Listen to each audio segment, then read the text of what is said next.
is that I have cleared all the top prestigious exams and interviews of India. My friends, let me tell you, not more about my successes, but more about my rejections, my failures, and my determination, my willpower that made me to get those successes. So my story starts from a small sleepy village of Madhya Pradesh with a population of barely 1,000 people. On the month of rainy August, a small girl was born in an orthodox Brahmin family, a family that was giant and joined with 30 plus members. It was not an event for them. There was nothing that worth celebrating happened that day when I was born. Only 2 souls on earth were happy. Obviously, they were to my parents. For rest of them, it was a normal affair. 25 years down the line, same girl, same village, and the whole family was welcoming her with garlands, bang, slogans like "Gaon ki beti kaisi ho, Surabhi Gautam jaisi ho," and whatnot. What made things to become so different for her? My dear friends, let me tell you how things changed, not only for me, but also for my parents, how all the perspectives got changed slowly, steadily. I was in a joint family. In a joint family, nobody gets, no child gets a separate attention. So we all were treated equally. Life was okay. We were happy. I got admission in my village school, that was Hindi medium, Madhya Pradesh board school. In 5th class, something good happened with me that I remember till date. I got 100 out of 100 in my mathematics paper. 5th class was a board class. So my teacher called me and she said, "See, I have never seen anybody scoring full marks, that too in mathematics, that too in board exam. You have done this, so I think you are going to do something good in studies." That was the day when I felt appreciated and recognized, and I had given this clear message to universe that in future, all I am going to do is to be a studious girl, because with studies comes recognition. With studies will come appreciation for me. Otherwise, in this family, I am not going to get this at all. So I started to focus more on studies. But my heart, it always wanted to diversify. I wanted to do everything. I started to try my hand at painting, sketching, drawing. I started to do embroidery also. I was busy with my village priest in all the pujas and all the Ramayana ayojans and everything. And I was not noticing the pain that was creeping in my body. I started to feel the pain in my joints and my elbow and every joint of my body. And after some time, I was bedridden. My parents took this decision with their meager resources to take me there. We went there at a place called Jabalpur. And doctor said that your daughter has this rheumatic fever. What happens in this disease is there are viruses always present in air. Now and then they attack the body of children and they create pain. And when it becomes serious, what happens? They attack your heart and they disturb the semilunar valve. And in some cases, it leads to death also. It was a shock for them. But then they asked that what can be the possible treatment? As a treatment, doctor suggested that she should be given the dose of antibiotic, and that antibiotic was penicillin. There is some problem with penicillin. What happens, as soon as it enters the body, it gets solidifies when it comes in contact with air. So it was again a problem because I had to be injected with penicillin in every 15 days, and not every MBBS doctor was ready to do this because it can also lead to death in some cases. So in village, in every 15 days, it was also difficult to get a skilled doctor to inject me with the confidence that I will not die. Well, life was going okay. There was a problem of electricity in my village, so I had to study in kerosene lamp. I had other problems. There was no tuition. School situation was also very bad. Then the second best thing of my life happened. It was a 10th class result. My 10th results came, and I again scored 100 out of 100, this time not only in mathematics, but also in science. And my percentage were good enough to place me on the state merit list. Well, I became a pseudo celebrity of my village. I was in news for quite a week, and the newspaper interviewer came to me and he started to ask me questions. How you did this, this is a great achievement and all. And at last he asked one question. "Surabhi, what do you want to become when you grow up? What is your career choice?" Well, I was not knowing what a career is. All I was knowing that, okay, I'm good at dancing, so I can be a dancer. I can be a singer too. I can paint also. But a career? I told him, sir, I cannot recall anything. I cannot answer this question to you. He said, "Come on, you have to answer this. You have got a place in merit list." Suddenly, a word flashed in my mind out of nowhere, and I said, "I want to be a collector." Well, he got the headline for the next day, and I was damned. Next day, the news came, "Collector banna chahti hai Surabhi." This news changed, course of everything for me after that. Everyone was coming to my home with the sweets to my parents, and they were saying that Gautam ji, aapki ladki kuch acha karegi. I was enjoying all that limelight, but I was not knowing how to be a collector, what a collector is, and how important he is for society. Well, I went into 11th, I took mathematics, and I forgot about all these things. Yeah, I wanted to correct something that was wrong in my village, that was wrong with my education, that was wrong with the situation of my village, that there was no electricity, there was no proper hospital. So I wanted those things to be on right place, but through collector or not through it, I was not clear. Well, I passed 12th and I got APJ Abdul Kalam scholarship for securing maximum marks in science stream. So again, one more pseudo-celebrity status, and with all this status, I came to this big city of Bhopal in this very college and took admission for Bachelor of Engineering. This decision of my parents to send me from the village to a big city for higher education was a big decision because I was the first girl from my village to go out and study. So it was not only I who was studying here, it was the whole village along with me. If I will come back, the hopes of all other girls, the door for all other girls will close automatically. So I had to perform here anyhow. Well, the first day of my college was the worst day of my college, to be frank, because what happened when I entered the college, there was chemistry lab that was going on. I entered the class and ma'am was taking lab. She asked me, okay, you go and do titration. Titration. In my village, there was no lab. I do not know the meaning of titration in Hindi. So I was standing there blank. Again, I looked at ma'am. She asked me, go there and pick up the test tube. First time in my life, I had seen the test tube and I took that and it broke. And I was like, oh my god, what I have done. Anyhow, I was hiding behind something so that ma'am should not notice me. And I passed 1 hour. Then the next class, engineering physics.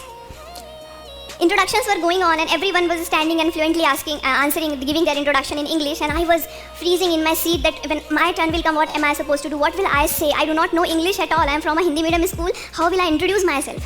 I was just stealing words from everyone's introduction, and anyhow I jotted down the words and gave my introduction. And I thought, okay, this has passed. But the sir was not patient enough. He asked me one more question. He asked me, okay, tell me the definition of potential. Okay, the basic question of physics. I have got APJ Abdul Kalam scholarship for scoring maximum marks in physics, PCM. But I had to answer this in English. And I cannot frame a sentence, a single sentence in English. So I just stood there and I kept mum. The teacher came to me and he said, have you really completed your 12th? Have you really passed it? You cannot answer this very basic question of physics. Only I knew how much I love physics. I'm not answering this not because I do not know physics. It is because I do not know English. But this all was going on in my mind only. I was not able to speak anything. Well, I came back to my room and I wept. I cried. I just wanted to pack my bag and go back to my village. No more higher education, nothing else. This city is not meant for me. This college is not meant for me. These people are not meant for me. I called my parents. That day they played the role of Jamavant, the role that Jamavant played for Hanumana, reminding him all of his great powers that no, you can fight, no, you can fly. They told me that, okay, you come back, but see, you are closing the door of all other girls of your village, so you have to take a big decision. Well, I picked the point and I decided to fight, and I decided by the end of this semester, I am going to be fluent in English. Well, I took my engineering books, I jotted down all the spellings and everything, I pasted them on my wall, and all my walls were colored with spellings, and I was always on the revision mode. And it went deep inside my subconscious mind that, my dreams also were in English after that. Like all the characters, be it. And in first semester, I topped not only my college, but I topped the whole university, and I got Chancellor Scholarship for that. That day I had this belief that if you really want to achieve something, anyhow, you do not have any means, because when I wanted to improve my English, I was not able to take coaching, and I was not having any English medium friend, so I was totally unarmed. But I do not know how the universe conspired, and I finally was able to give a TED talk even in this platform. Well, the college passed and I completed my college when I was 20 and half, so you need 21 years as minimum age for UPSC exam. So meanwhile, I wrote GATE exam, ISRO exam, BARC exam, SAIL exam, MPPSC exam, and after 6 months, I wrote IES exam. And my dear friends, I qualified all of them. Then the first call letter that I got, that was from Bhabha Atomic Research Center, Department of Atomic Energy, Mumbai. So I was very excited. Okay, I'm going to give this highly, touted as one of the most toughest interview of India. So I was about to appear in that interview. I consulted some of my seniors about how it can be. How should I prepare for it?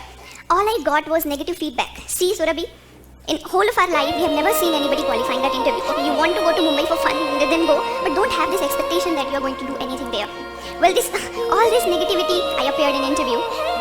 And I was the first scientist to whom I was knowing is a scientist in my life. So I qualified that interview and I shifted to Mumbai and I became a nuclear scientist. Well, I wrote IES exam meanwhile, and it takes 1 year for the results to come. After 1 year, the result came.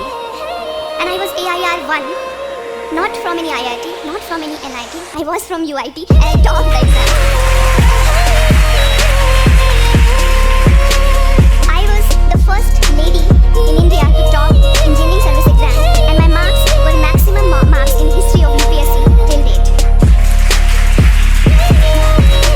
So finally, after becoming a Sarkari officer, I did resign from BARC and I joined Indian Railways to engineering service, and I went to Sikandrabad for railways training. I was getting salary, there is no financial problem.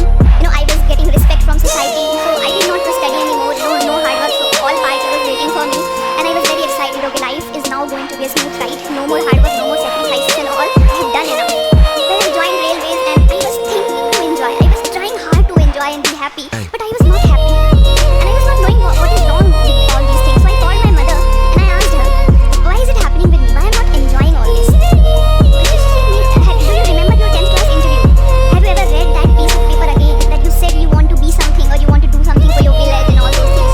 Was this struggle was only for a Sarkari job or a good salary, or was this something for something else also? Well, I really recalled and I read this interview again, and I don't know how many times in my life I read it, and I decided to prepare for civil service examination. Well, this examination, I want to say, is one of the toughest exams in not only India but of world. 11 lakh aspirants appear for this, and mostly it takes 4-5 attempts for them to clear. Students in Delhi, if you will go there and see, they are giving their 24 hours every day and preparing for this exam. And I was doing the job of railways, was deciding to prepare for this exam. I was hardly getting 3 or 4 hours from my training to prepare for this exam. I could not take leave in training also. So the decision was going to be a very tough decision for me. But with all those things, I decided to go ahead and I started my preparation. I was mostly on train, roaming for railway training. So I got a tab and I downloaded all the things. So I started reading online.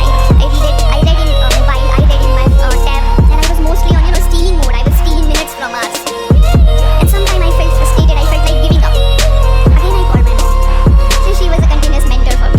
So I called her. I said, see, even after becoming a Sarkari officer, I have to do again all these things. Life is so miserable for me. I was never enjoying when I was a child, and today also when I'm an officer, I'm not enjoying. I'm only doing studies, and I don't know where it is going to lead. Am I going to qualify it or not? I'm not sure, but still I'm again studying all the time. She said me one thing. See, you are 23. When I was 23, I had 3 childs. The youngest of them was 10 months old. I had a family of 30 plus members to whom I had to cook meal. Then I had a job 10 kilometers away from our village to another village. So I had to go do that also. And then I had allergic skin. So for that I had to visit doctor and I have to cover my body all the time. So I had all these problems, but I never complained. You, on the other hand, do not have any social responsibility, familial responsibility. All you have is your dream. All you want is to prove for yourself, because for others you have already proved. Now this is your task, you have to do, and you are saying life is difficult at you. You need to change your lenses, beta. That day, I stopped complaining mostly, at least with her, and I was totally on a mission mode. All my scarcities, I converted them into my luxuries. The more I struggled, more strong I became, and finally, I got All India Rank 50 in this coveted exam, Civil Services Examination 2016. To summarize, at last, I believed in these words. These words truly tell my story, and I also want to convey these words to you also. There is no substitute of hard work, and there is no shortcut to success. And my own 4 lines that I wrote, I want to say, जो नहीं मिला है उसका गम जो करती, जो नहीं मिला है उसका गम जो करती, हासिल मौकों में फिर यूं नहीं संवरती। किस्मत से लड़कर पाना भी तो जिद है, किस्मत से लड़कर पाना भी तो जिद है, ये बातें मुझ में फिर यूं नहीं उभरती। मुझको भी गम होता था ना मिलने का, लेकिन खुद से ही वादा था चलने का। मुझको भी गम होता था ना मिलने का, लेकिन खुद से ही वादा था चलने का। कदमों ने जितना नापा उतना कम है, कदमों ने जितना नापा उतना कम है, यही रहस्य है मंजिल से मिलने का, यही रहस्य है मंजिल से मिलने का।